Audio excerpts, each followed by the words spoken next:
بسم الله الرحمن الرحيم الحمد لله وبه نستعين وبعد السلام عليكم ورحمة الله وبركاته. Obubaka buno bugenda eri abalamazi abagenda okulamaga mu nsi entukuvu Makka al-Mukarrama. Weewale nnyo okubeera n'emigugu mu biseera eby'emikolo.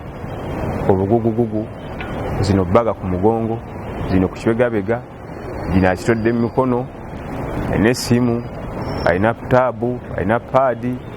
Weewale nnyo emigugu mu kaseera k'okukola emikolo kubanga ekimu ku bibiri giteeka obulamu mu matigga.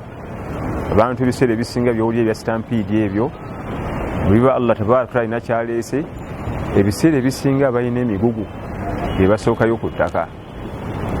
Ekyokubiri, emigugu egyo gimenya ensi gy'ogendamu ya ddungu okutambula n'emigugu amugenda okukola emikolo.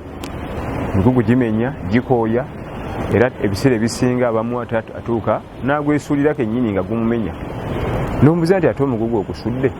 N'akuddamu nti ebirimu nze nabigula era mu maduuka tebinnaggwaayo, nja kugula ebirala. Tetunagaana era tukakasa nti bikyaliyo, naye emmaali yo tugyetaaga. Emigugu gyo gireke mu hoteri w'osula, ogenda omala okukola emikolo ojja kusanga emigugu gyo. Essimu zo zireke mu ruumu yo mw'osula, osobola okumaliza okukola emikolo ojja kusanga essimu zo biidhnihi tabaaraka wa taala.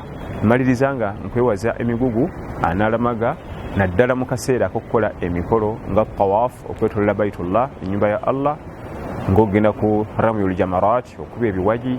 Weewale emigugu nga ogenda mu lusenyu Arafa, weewale emigugu osobola okukola obulungi emikolo gyo egya hijja. Wa barakallahu fikum, wassalamu alaikum wa rahmatullahi wa barakatuhu.